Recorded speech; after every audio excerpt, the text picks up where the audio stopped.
sobre o culto de quarta-feira. Então, primeiro eu queria agradecer aí os irmãos que entraram em intercessão conosco ontem, né? Nós marcamos aí um momento de clamor aí para... Estamos numa batalha espiritual desde o princípio que você aceitou Jesus, você não sabe. E aí ontem nós tivemos assim, uma manhã gostosa aqui, as pessoas que vieram. Nós tivemos aqui falando um pouquinho da direção da igreja, que o Senhor tem dado para nós. E o Senhor tem falado nas palavras a questão do conhecimento, né? Que a maior riqueza que nós podemos ter é estar cheio do conhecimento da palavra e do entendimento da palavra.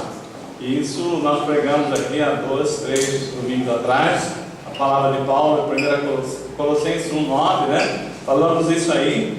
Não tem riqueza maior que você possa receber do Senhor do que estar cheio da palavra, e Ele vai te dar sabedoria, vai te dar o caminho. E para a gente estar cheio da palavra, temos que conhecer a palavra, né? Então ontem a gente falou muito disso. Nós estamos em batalha, precisamos conhecer a palavra, e para isso o culto de quarta-feira, nós estávamos conversando com o pastor Juarez e o pastor Rosinha, de estarmos fazendo um estudo, começamos o estudo da palavra na quarta-feira.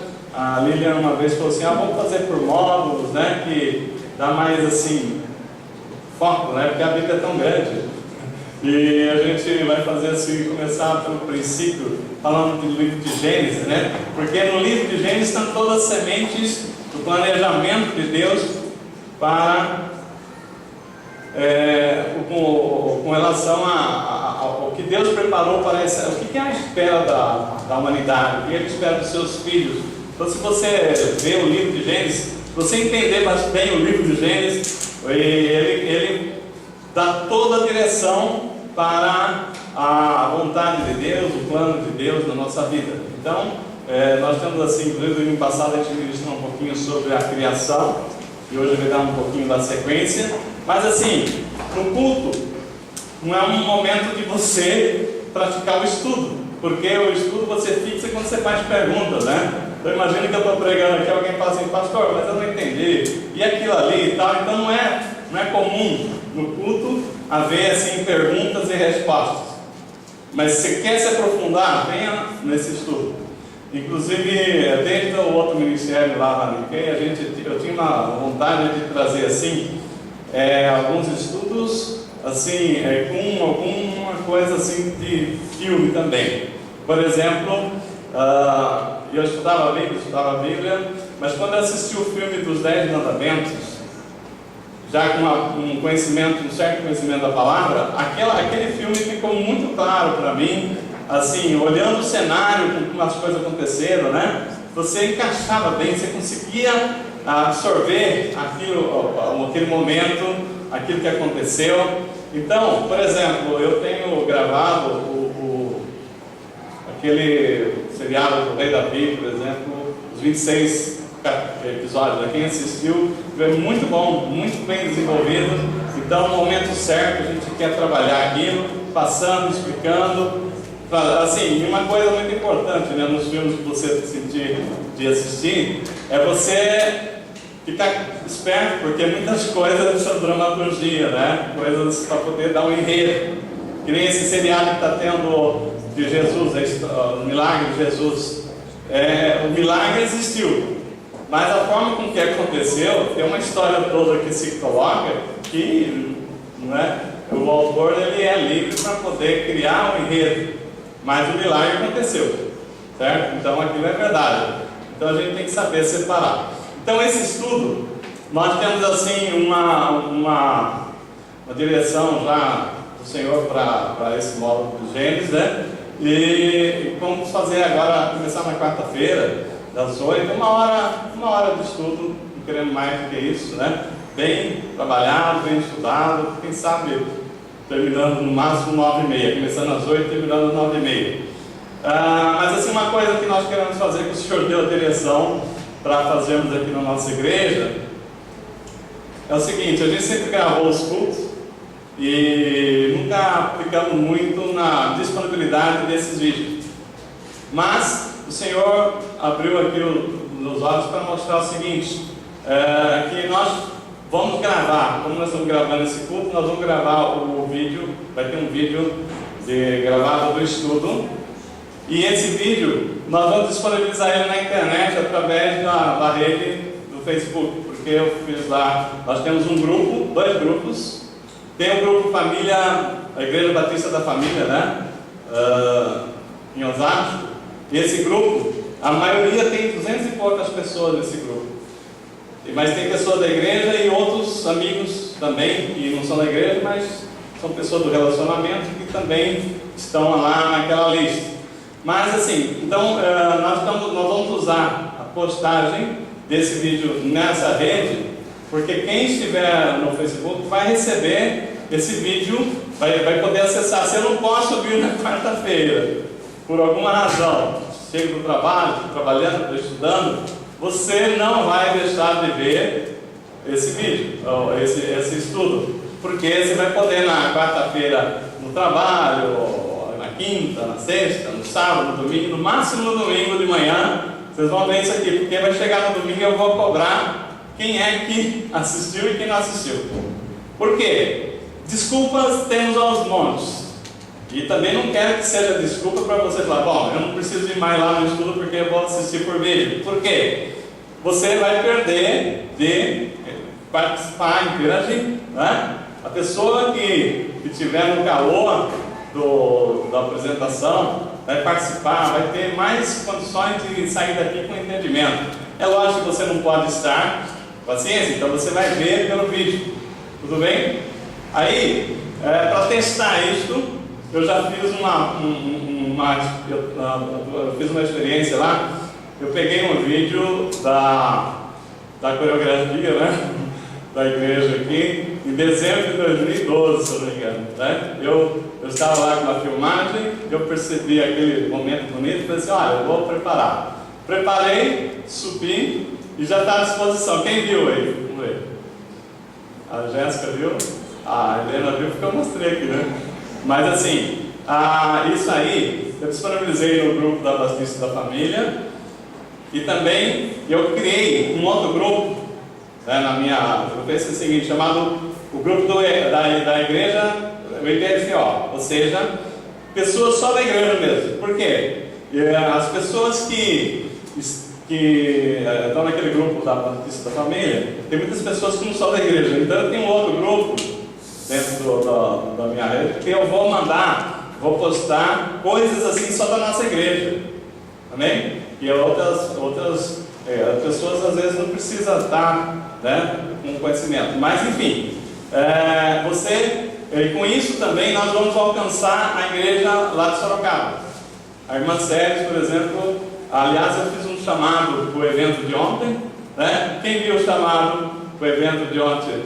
A Ellen viu, a Jéssica, a Leuta, né? O pessoal, o Binho viu, mas enfim.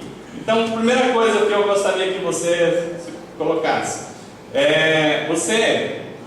às vezes a pessoa fala assim, eu não tenho internet, eu não mexo com computador, mas de repente na sua casa, os pais não mexem, mas o filho mexe, não é? Então, aí você vai pedir para o filho, então, abrir lá no Facebook e me passar o nome dele para eu incluir na lista, amém?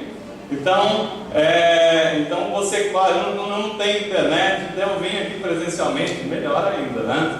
Mas aqueles que não puderem vir aqui, dá um jeito de depois de assistir, porque esse estudo, assim, é um estudo em cima da revelação da palavra, tá?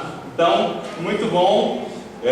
Vai ser muito abençoado, e eu tenho, assim, o Senhor tem me dado essa direção do conhecimento, e tem muitas pessoas, né? Hoje nós vamos pregar aqui a batalha entre o reino das trevas e o reino dos céus. Que batalha é essa? Então, desde que nós aceitamos Jesus Cristo, você já entrou para um exército, o exército de Cristo, mas existe uma batalha.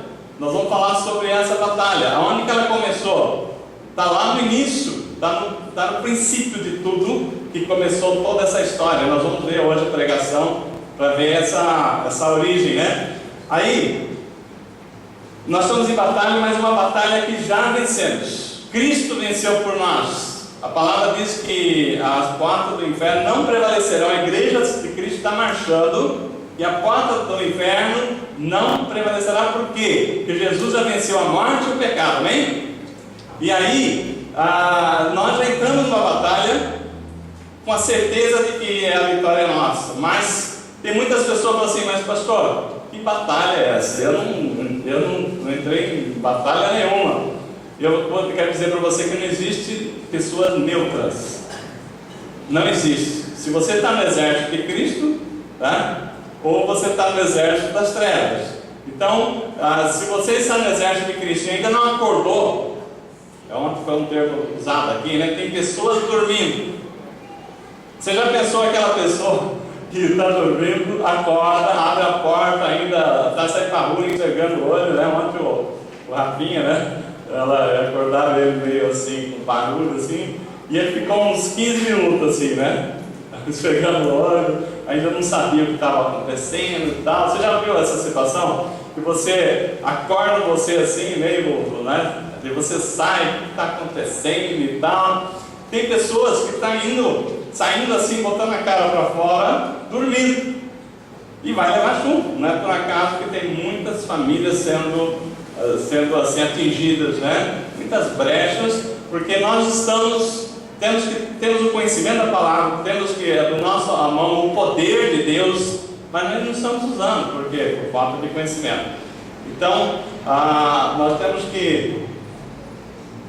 que começar a se despreocupar com isso, né? Parar de sofrer derrotas, né? Lutas virão, mas o Senhor nos dá a armadura de Cristo, que nós falamos ontem. E o importante não é como é que os dias mal virão. O Senhor está conosco. Agora, como é que você está? Você vai saber como é que você vai terminar. A hora que passar tudo, você vai terminar bem. Você vai continuar em pé. A sua casa ainda está em pé, depois daquele vendaval. Ou está tudo quebrado. O Senhor nos dá a condição da gente sair firme dessa luta, bem? Então, só para a gente ver aqui, dentro do que vai ser estudado amanhã, mas nós vamos entrar aqui na palavra, no livro de Gênesis. Gênesis capítulo 1, né, no verso 1, diz a palavra de Deus o seguinte: no princípio, Deus criou os céus e a terra. No verso 2, a terra era sem forma e vazia, e havia trevas sobre a face do abismo, mas o Espírito de Deus pairava sobre a face das águas. Amém? Então, vamos orar antes de entrarmos na pregação. Senhor, nós te louvamos e agradecemos por esse dia, por essa noite que estamos aqui reunidos na tua casa. Agradecemos pelo momento do louvor, pelas administrações que foram feitas já aqui, pelo momento da oferta, da entrega do dízimo, Senhor, que nós já pudemos entregar a Ti com muita alegria, Senhor Deus, ao dinheiro, aquilo que o Senhor nos colocou no coração de trazermos à casa do Senhor. Mas agora, Pai, queremos agradecer essa oportunidade de podermos receber de Ti aí do Teu trono a palavra. Pai, em nome de Jesus, nós agora pedimos que o Senhor traga para nós a revelação dessa palavra, traga todo o entendimento que nós precisamos. Nós queremos, Senhor Deus, sair daqui nessa noite, Pai, acrescentado, Pai, do conhecimento, da verdade, e entendendo a mensagem de hoje, porque eu sei que o Senhor é o Pai que se preocupa com os filhos, e por isso o Senhor busca orientá-los antes de sair de casa, todos os cuidados que nós precisamos ter. Pai, na nossa casa, para cuidar, fechar as portas, colocar as trancas na nossa vida espiritual, brechas que têm sido abertas, que o maligno tem entrado. Pai, nós queremos entender essa história dessa guerra, desses reinos das trevas, o reino das trevas com o reino dos céus. Pai querido, em nome de Jesus, fala conosco. Agora nós damos plena liberdade, Senhor Deus, fala por mim, seja o Senhor a falar e não a minha vontade de dizer aqui, mas a revelação que vem do Seu trono, Pai. Nós te agradecemos isso em nome de Jesus. Amém. Glória a Deus. Então, domingo passado nós já falamos assim, da criação, que Deus criou os céus e a terra, e aquela história do Big Bang todo lá, que foi bastante interessante. Agora, quando nós vemos aqui, livro de Gênesis, capítulo 1, nós vemos o que? A criação de todas as coisas. Olha só, a criação do mundo se deu em dois momentos. Primeiro, no verso 1, Deus criou os céus e a terra. Depois Deus fala o cenário: a terra estava sem forma e vazia. Havia trevas sobre a face do abismo, mas o Espírito de Deus pairava sobre as águas. Bom, então, quando você fala o seguinte, nós vamos entender aqui uma coisa interessante, que entre o verso 1 e o verso 2 tem um hiato de tempo muito interessante, que nunca pregamos aqui na igreja. Então não necessariamente aconteceu tudo no mesmo dia. Verso 1, verso 2, criou Deus os céus e a terra, e depois o que Deus criou? Então vamos ver o seguinte, depois que Deus criou os céus e a terra, houve alguma coisa que nós vamos falar sobre isso, e depois nós vamos ver que no verso 3, por exemplo, ele diz assim: disse Deus, haja luz, e houve luz. No verso 5, ele diz que foram-se a tarde e a manhã do primeiro dia. Amém? Então no primeiro dia, Deus criou a luz, e houve luz. Então toda aquela criação aconteceu no primeiro dia. Então a criação começa a ser contada a partir do verso 3. Aí Deus no verso 6 disse: haja firmamento no meio das águas e faça separação entre as águas e águas. E no verso 8 diz que foram-se tarde e manhã do segundo dia. Então vocês perceberam que a criação das coisas aqui, os céus e a terra foram criados. Deus criou os céus e a terra, e depois houve alguma coisa. Nós vamos ver aqui. Depois Deus começou a criar as coisas que existem na terra e o universo. Começou a criar os astros, todas as coisas que vão habitar a terra, tudo, E aí foram 6 dias. E no 7º dia Deus contemplou a criação daquilo que Ele fez nesses 6 dias. Bom, então o que houve entre o verso 1 e o 2? Houve um grande cataclisma. Nós vamos colocar aqui para vocês o seguinte: primeiramente, quando a gente fala assim, no princípio criou Deus os céus e a terra, Deus criou os céus e a terra. Também, se você abrir a Bíblia no livro de João, também fala do princípio. E o princípio que fala no João é antes desse princípio que a Bíblia fala aqui em Gênesis. Por quê? Porque lá ele diz o seguinte, no livro de João, capítulo 1, verso 1, diz assim a palavra: no princípio era o Verbo, e o Verbo estava com Deus, e o Verbo era Deus. Ele estava no princípio com Deus. Todas as coisas foram feitas por intermédio dele, e sem ele nada do que foi feito existiria. A vida estava nele, e ele era a luz dos homens. Muito bem. Então esse era o princípio do princípio. Estava o homem, estava Deus e Jesus. O princípio, aqui diz o seguinte: era o Verbo, e o Verbo estava com Deus. Quem é o Verbo? É o Senhor Jesus, e a palavra, Então, e ele estava no princípio com Deus. Muito bem. Quando nós falamos aqui que a terra estava, a terra, no verbo, voltando agora para Gênesis, um pouquinho só para vocês entenderem, para depois a gente seguir com o contexto, A terra era sem forma e vazia. Este era sem forma e vazia, no hebraico, é a mesma coisa, a forma que está escrito é a mesma forma com que se escreveu em Gênesis 19, 26, quando fala da mulher de Ló. A história de Ló, da mulher de Ló, todo mundo conhece, Que ela estava saindo de Sodoma e Gomorra, não podia olhar para trás, porque ela tornaria morreria. E ela, pela curiosidade, ela olha para trás, e a Bíblia diz que ela tornou-se uma estátua de sal. E essa mesma palavra aqui, traduz para tornou-se ou transformou-se, não sei como é que está na sua Bíblia, é a mesma palavra que estaria escrito em hebraico lá: a terra tornou-se sem forma e vazia. Deveria ser essa a versão mais assim, que se encaixa mais no contexto. Então, o que nós estamos falando?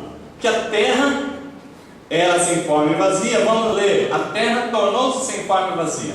Primeiro, eu queria chamar vocês uma atenção de vocês, quando nós comentamos domingo passado sobre Deus, o Criador de todas as coisas, a natureza de Deus. Eu gosto muito de natureza, eu admiro muito, né? Gosto muito de nascer assim, em contato com a natureza, fui criado assim, andar no meio do mato, cachoeiras, peixes, rios, águas, animais.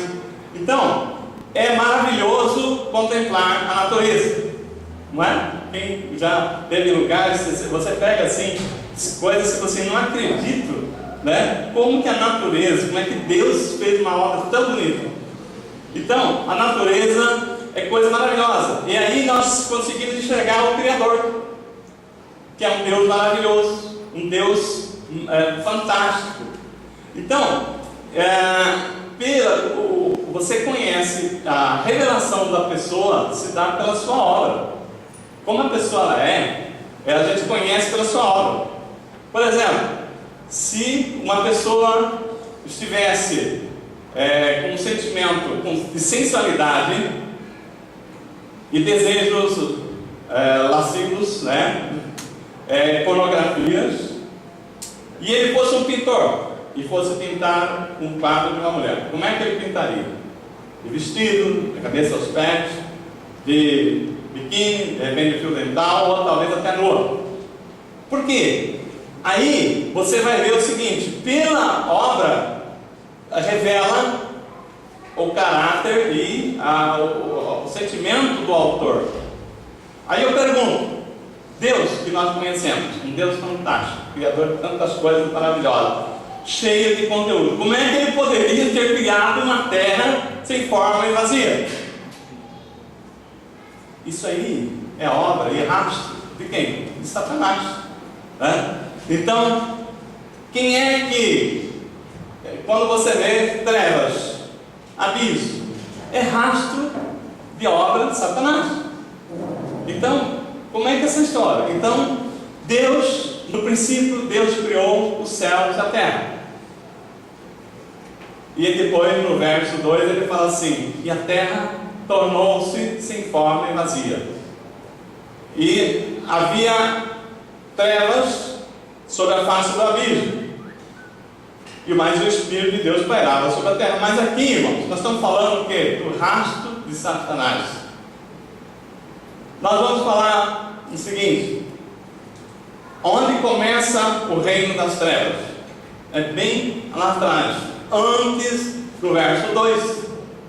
Nesse ato entre o Gênesis 1 e 2, houve grande cataclismo. O que foi esse grande cataclismo?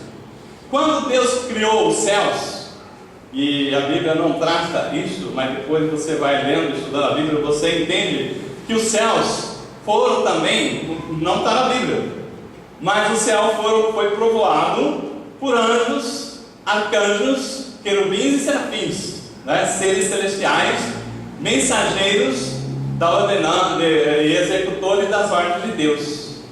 Então, quando você fala que Deus, no verso 1, criou os céus, e ali ele também criou os anjos, arcanjos, querubins e serafins.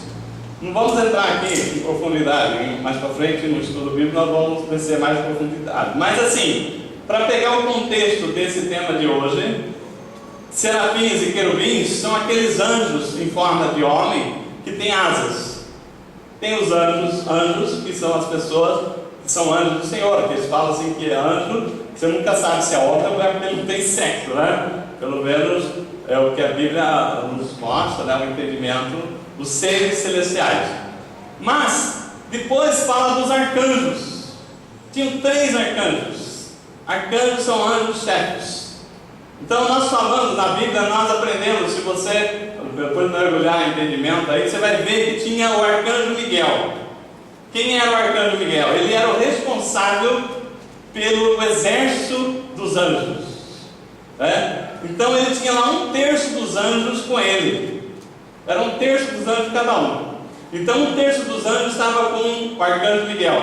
Então você vai ver, quando você estudar a Bíblia com mais profundidade, você vai ver que Miguel ou Micael, que é o mesmo nome, ele lutou com Lúcifer pelo corpo de Moisés, está lá no livro de Tito, né?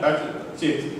Também você vai ver ele, apareceu na Bíblia, ele lutando contra o diabo também, Lúcifer, em Daniel 10, que ele lutou 21 dias, porque o Satanás estava retendo as bênçãos de Deus para Daniel. Então você vê ali, o arcanjo Miguel, era ele que era o chefe, né? Era o arcanjo, era o que estava liderando aquela batalha celestial. Quando você fala do outro arcanjo, Gabriel, nós lembramos do mensageiro, aquele que trouxe a mensagem para Zacarias, trouxe a mensagem para Daniel, e a revelação da vida de Jesus para Maria e José. É o arcanjo Gabriel. Então, um terço, sobrou um terço para Lúcifer. O pessoal do louvor talvez saiba isso que eu vou falar, né? Mas quando você estuda a Bíblia, Lúcifer, ele era o responsável pelo ministério do louvor lá nos céus, né? Tem pessoas que discutem essa questão, mas assim, a Bíblia diz lá no livro de Ezequiel 28:13: de ouro foram feitos os teus tambores e as tuas flautas, eles foram preparados no dia que foste criado. Então, não é que você vem aqui, o pessoal fez o convite, quem é que quer participar do louvor, né? A pessoa nem imaginava, de repente foi chamada no meio do caminho para participar do ministério do louvor. Lá, a Bíblia diz que Lúcifer era o arcanjo, um dos três principais, e responsável pelo louvor. Tanto é que Deus fala o seguinte: olha, Deus, a Bíblia fala assim: de ouro foram feitos os teus tambores não era um tambor só não, ele tinha muitos tambores, muitos anjos com ele, né? As tuas flautas, que foram preparados desde o dia que Deus criou. Quando Deus criou ele, já criou os instrumentos para que ele pudesse. Também Isaías fala das tuas harpas, né? Então fala também que ele era o responsável pelo ministério do louvor. Por isso que nós falamos, depois nós vamos ter uma outra pregação mais para frente, que fala que Deus procura adoradores até hoje, porque ele abandonou o posto dele, né? Então hoje Deus procura adoradores aqui na terra, que possa estar levando esse louvor, né? Em função de um espaço que foi criado. Mas o que aconteceu? No verso em Isaías 14, Satanás fala assim, Lúcifer ainda, né? Subirei, ele fala assim: subirei, então subirei as nuvens e serei semelhante ao Altíssimo. Então encheu no coração dele, né, de ser semelhante a Deus.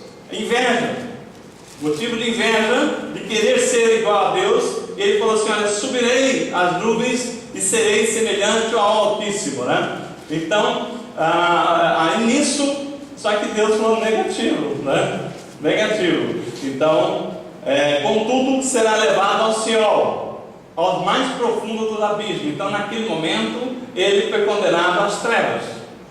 Então, a partir dali, aquele Lúcifer que era foi chamado de estrela da manhã, tornou-se o príncipe das trevas, por conta de que ele quis ser igual a Deus, né? E está lá no lugar de Deus. Muito bem.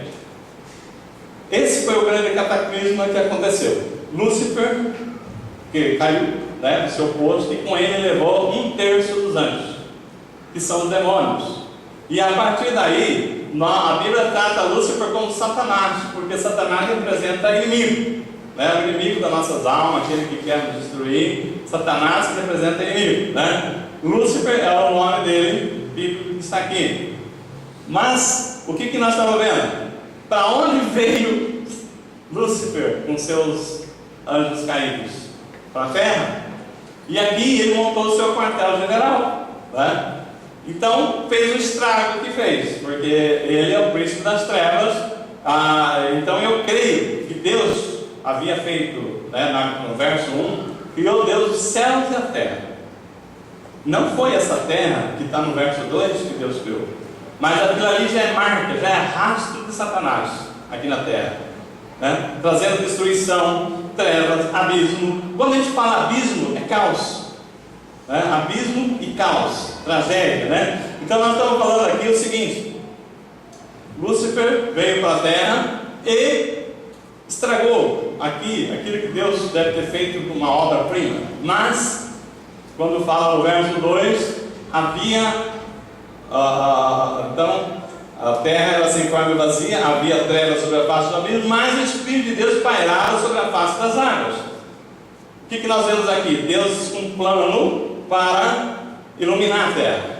Ele começou com o jardim. Onde era trevas, Deus fez um belo jardim.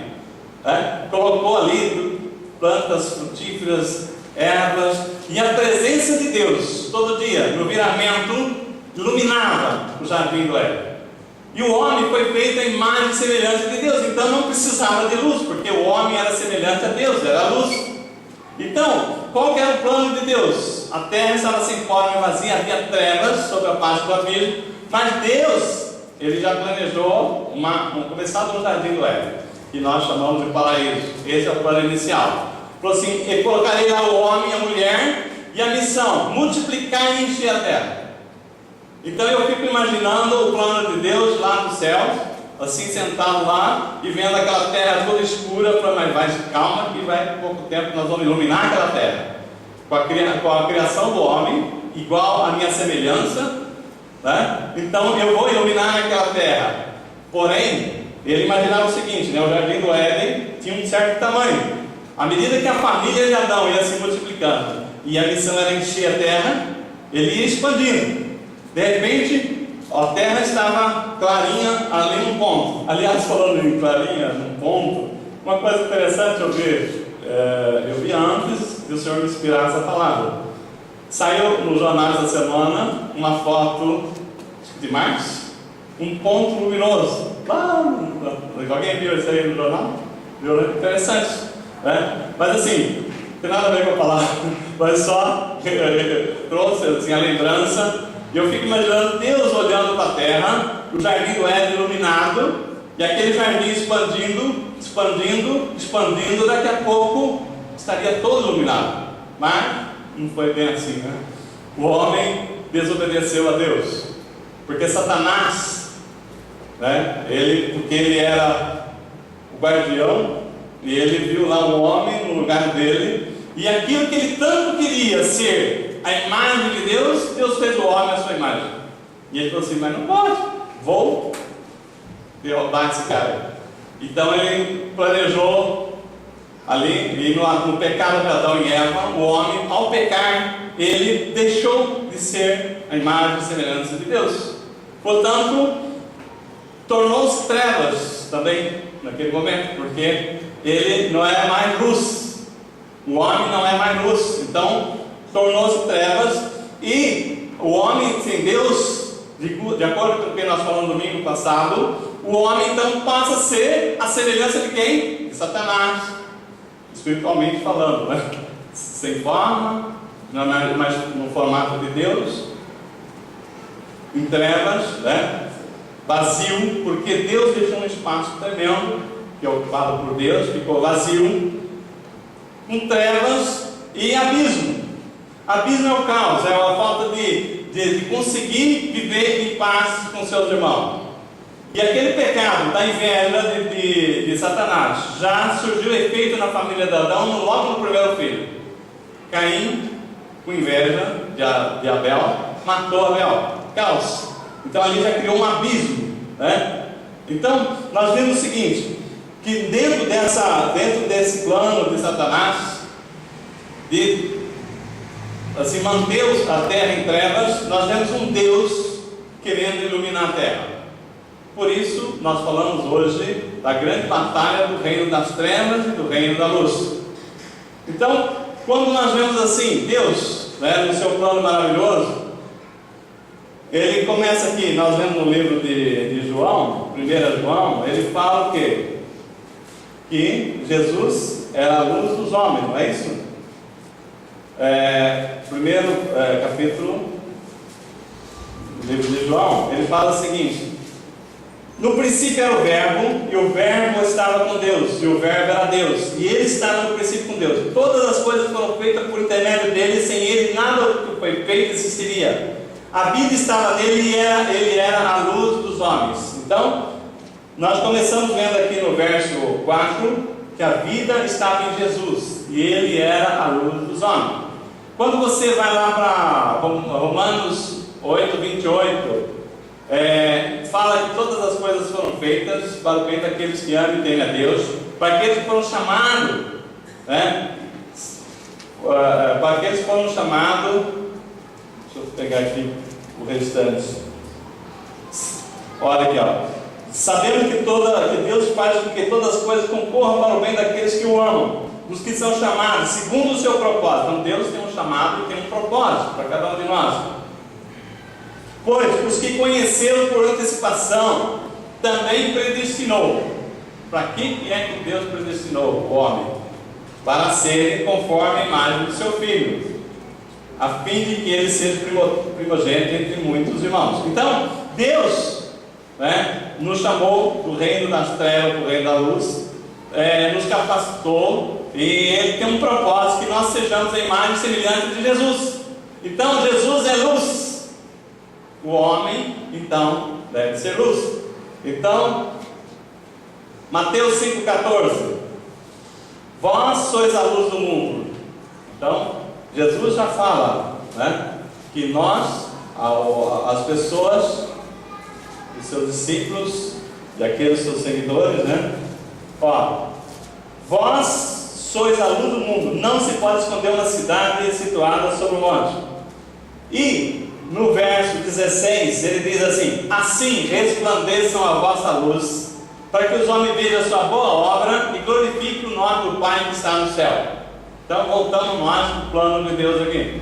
Eu vejo Deus assim: o homem pecou, o príncipe das trevas tomou conta, entrou na vida deles, o pecado reinou, mas eu mandei Jesus. O homem agora vê em Jesus a imagem e semelhança de Deus, e ele, o Pai é o mesmo, nós pregamos no domingo passado. Então ele vendo Jesus, ele é luz, Jesus é a luz dos homens, para que os homens sejam iguais à imagem e semelhança de Jesus. Então, o que Deus quer das nossas vidas? Que nós sejamos luz. Então eu vejo assim, no plano de Deus, essa terra sendo iluminada por os seus filhos, por aqueles que foram chamados segundo o seu propósito. Então eu vejo o seguinte: o maior desejo de Deus, que você brilhe, que eu brilhe, que nós brilhemos. Onde? Na nossa casa, no nosso trabalho, onde você estiver, nós somos chamados para ser luz do mundo. Amém? Deus quer que nós resplandeçamos. Aí eu ficava assim, sempre tentando entender como é que o nome do Pai seria glorificado lá no céu, Porque Deus falou assim: eu vou ver essa terra iluminada ainda pelos meus filhos, aqueles que eu chamei. Então, à medida que você é luz, e você vai expandindo o reino de Deus, o reino da luz, essa terra, a sua rua vai ficando iluminada, a sua família vai ficando iluminada, o seu trabalho vai ficando iluminado. Você tem lugares que você vai e você sabe que tem trevas ali. Mas você não foi mandado ali por acaso. Você foi mandado para ser luz. Amém? Eu entendo que hoje, com muita clareza, o que isso quer dizer que nós somos luz do mundo, sal da terra. Nós temos uma missão muito grande, porque Deus está lá esperando, já venceu por nós. Só precisamos nós entender o plano dele, para nós avançarmos como igreja, para que não haja treva na sua casa, porque aquela treva na sua casa não pode haver, porque você é luz. Então a sua luz tem que brilhar ali. Então temos que rebater. Ontem nós fizemos um clamor tremendo aqui. Nós repreendemos aqui todo espírito de malignidade que está entrando nos lares, pessoas que estão dormindo, não estão percebendo que estão trazendo treva para dentro do seu lar, para o seu relacionamento, porque coisas que ele se envolve, ele pode estar trazendo trevas para a sua vida. Então, Deus colocou essa missão, que o homem seja a luz. Jesus falou: vós sois a luz do mundo. E aí, no Mateus 5,16, fala assim: olha, que brilhe a sua luz. Olha que coisa maravilhosa. Deus, o Todo-Poderoso, quer que nós brilhemos, aonde nós estivermos. Se você ainda não está brilhando, não desista, porque Deus já te deu essa vontade, esse desejo já está carimbado, é a vontade de Deus, e você vai orar nessa vontade. Se você orar e falar assim: olha, eu ainda não estou sentindo que eu sou luz aqui, eu vou orar nessa palavra. Porque é muito sério isso. É isso que nós ganhamos recebendo do Senhor, né? Então nós temos que tomar posse, né? Então o que acontece? Satanás ficou com inveja do homem, né? E planejou a queda, mas Deus mandou Jesus. Vós sois a luz do mundo. A luz estava nele, Jesus, né? E ele veio para poder, né, nos tirar do reino das trevas para o reino da luz. Agora, uma coisa muito importante. Olha aqui o que João fala no livro de João ainda, 3,19. João 3,19, ele fala o seguinte: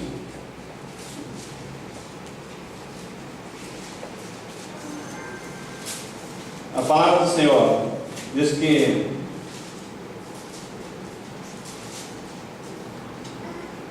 o julgamento é este: a luz veio ao mundo e os homens amaram as trevas em lugar da luz. Que triste, não? Vou ler de novo. A luz veio ao mundo e os homens amaram as trevas em lugar da luz, pois suas obras eram más. Porque todo aquele que pratica o mal odeia a luz e não vem para a luz, para que as suas obras não sejam expostas. Mas quem pratica a verdade vem para a luz, a fim de que se manifeste as suas obras que são feitas em Deus. Isso é bem verdade, né? Quando alguém está fazendo alguma coisa errada, ele quer manter encoberto, não é verdade? Quando você está com a verdade e com a justiça, você faz questão de mostrar, né? Então ontem nós falamos sobre isso aqui também. Olha, não tem coisa melhor do que você estar revestido da verdade e da justiça. O mundo pode rodar ao seu redor, ou as pessoas podem te caluniar, que nem esses dias atrás, né, eu lembrei aqui as 3 coisas. Tem um nosso irmão aqui, que é o pastor Gérard, e ele falou assim: olha, ele começou o ministério lá em Diadema, em Eldorado, e ele falou o seguinte: quando eu falei que ia começar o ministério, teve um pastor mais experiente que falou para ele assim: você está preparado para ser pastor? Ele falou assim: não, por quê? Você tem que entender que você vai ser caluniado, traído e abandonado, né? A pessoa engole seco, né? Mas é uma verdade muito grande. E a gente que está na frente do ministério, você sabe que isso, o inimigo providencia isso com muita rapidez, né? Você ser caluniado, né? Então é duro, mas a pessoa chegar e falar coisas assim. Ou você pensa o quê? O pastor Aguiar não é aquele santinho que você vê lá na frente, não. Já pensou se ouvir isso? Né? E falou aí outras coisas que eu não vou citar. Então, eu falo assim: meu Deus, né? Quando você tem alguma coisa, você tem uma culpa. Você já percebeu? Quando você fala assim pro seu filho que ele não está tendo nota boa, ou qualquer coisa, você vai chamar a atenção dele num ponto que ele está realmente exposto, ele fica nervoso, ele bate, né? Por que a pessoa se defende? Porque ela tem culpa. Agora, quando a pessoa está acima, na verdade, na justiça, você dá risada. Você dá risada, o inimigo querendo te afrontar, mas não vai conseguir, porque nós estamos firmados na rocha. Mas então, traído, Jesus foi traído. Muitas vezes nós somos traídos na confiança. Você investe, aí a pessoa dá menor importância, você se sente traído, né? E abandonado também vem por consequência. Mas aqui que nós estávamos falando, Jesus, a palavra diz aqui: a luz veio para o mundo e os homens amaram mais as trevas em lugar da luz, pois as suas obras eram más. Porque todo aquele que pratica o mal odeia a luz e não vem para a luz, para que as suas obras sejam expostas. Irmãos, primeira coisa, nós temos que entender: nós somos luz. Então, se você tem alguma dúvida, pode tratar de buscar, trabalhar para repreender e vir para a luz totalmente, porque não existe meia luz. Mas às vezes a sua luz pode estar meio fraca, porque está afastado da palavra. Mas assim, quanto mais nós mergulhamos na palavra, mais nós somos luz, porque nós estamos mais em Cristo, e Cristo é a luz, e nós vamos ter a luz de Cristo. Então, o que nós estamos falando aqui? Quem é que habita no reino das trevas? Se você olhar não no reino espiritual, mas no reino físico aqui que nós estamos, pensa como que a luz incomoda. Você pega aí um exemplo, uma caixa fechada, com coisas velhas lá dentro, né? Algum resto de alimentos, e depois de muito tempo você abre aquela caixa, está cheia de baratas, né? Aquelas baratas saem malucas, porque elas estão nas trevas. A hora que você abre, que vem a luz, ela quase morre ali, né? Ela fica louca, né? Pernilongos também, né? Eles gostam de escurinho, de trevas. Quando você acende a luz, sai todo mundo correndo, né? Então, eu queria dizer para você, nós somos luz. Você já percebeu que depois que você começou cada vez mais a empenhar na palavra, você já percebeu, às vezes na família, algumas pessoas que já começaram assim nas suas costas, esse cara é um chato, né? Lá vem ele, né? Dando uma de santinho, lá vem ele agora falar da palavra. Por que incomoda? Porque as pessoas que estão nas trevas, elas não se conformam com a luz. E nós temos que ter sabedoria também para não chegar com um holofote, né? A pessoa que acabou de abrir o olho, está dormindo naquele escuro, você acende a luz assim no olho da pessoa. Nós temos que ter sabedoria, né? Porque as pessoas que estão nas trevas não aguentam a luz. Porque um dia nós também estávamos nas trevas.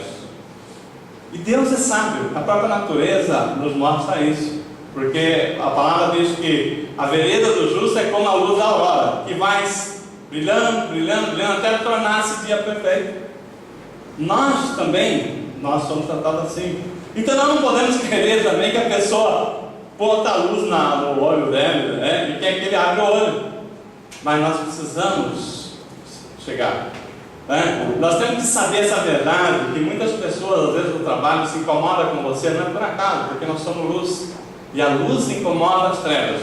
Mas o pior é quando nós não percebemos que ainda temos trevas, que ainda nós não temos a luz que o Senhor deu para nós, né? Por quê? Porque nós temos, assim como foi falado aqui, às vezes dormido, negligenciado, né? Nós não estamos nem aí.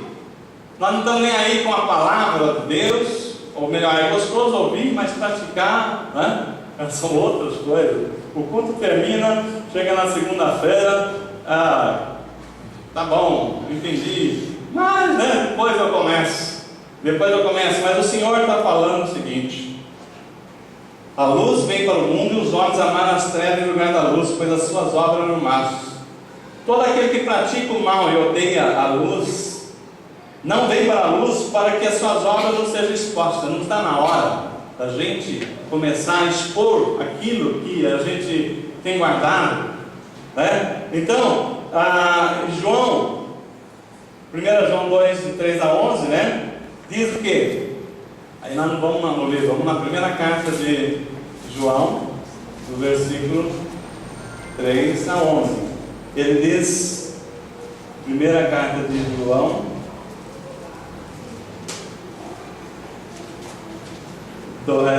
segundo capítulo 2, de 3 a 11, diz assim: sabemos que conhecemos e guardamos seus mandamentos. Aquele que diz eu conheço, mas não guarda os seus mandamentos, a palavra diz, é mentiroso, e a verdade não está nele. Mas todo aquele que guarda a sua palavra neste amor tem de fato se aperfeiçoado, e assim sabemos que estamos nele. Quem afirma estar nele também deve andar como ele andou. Amado, não vos escrevo um mandamento novo, mas antigo, que tem desde o princípio. Tudo que nós estamos falando aqui, não estamos falando nada de novo. Quem tem 5 anos de evangelho, faz 5 anos que já ouve isso aqui. Quem tem 10 anos, faz 10 anos que ouve isso aqui. Quem tem 20, tem 20 anos que ouve. A palavra está dizendo, não é novo que eu estou dizendo. Contudo, o mandamento que vos escrevo é novo, ou seja, verdadeiro em Cristo.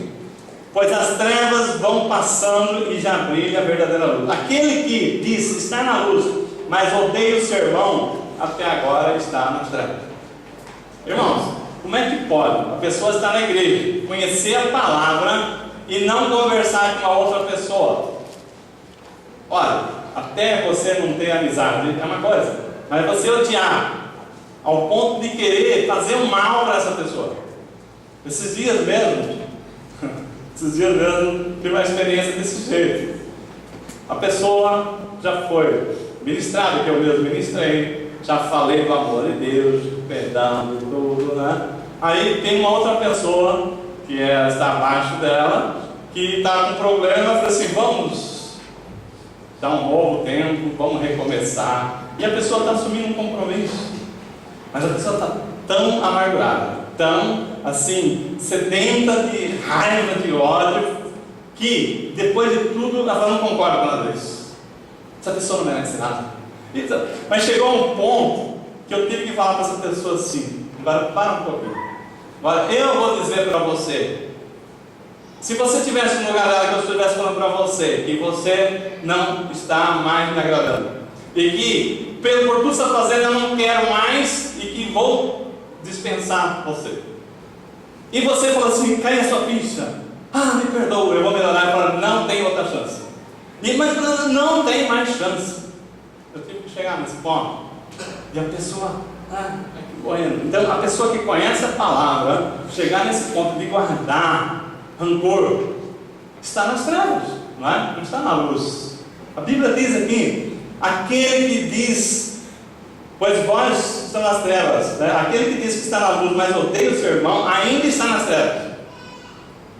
Olha só, a pessoa chegar depois de uma outra pessoa, chegar ao ponto de um assunto passado, já fazendo tanto tempo, a pessoa chegar e trazer esse fato novamente para ver se você dá uma penalidade para outra pessoa. A pessoa tem que estar nas trevas, não tem outro jeito. O assunto já é resolvido, tudo acontecido, perdoado, acontecido, Não, eu quero agora fazer uma denúncia. Aconteceu um negócio quando foi ontem? Não, o ano passado. Mas isso nós já sabemos. Não, mas a pessoa está sedente de ver a pessoa ser prejudicada. A pessoa está o quê? Nas trevas. E se essa pessoa morrer hoje, você acha que ela vai para onde? Então nós temos que abrir os nossos olhos, como o pastor Rodrigo estava ministrando. Os tempos do fim estão tão perto. Não dá para entender pessoas que dizem, né? Aquele que diz está na luz, mas odeia o seu irmão, está nas trevas. Aquele que ama o seu irmão permanece na luz, e nele não há tropeço. Mas aquele que odeia o seu irmão está nas trevas e por elas anda, sem saber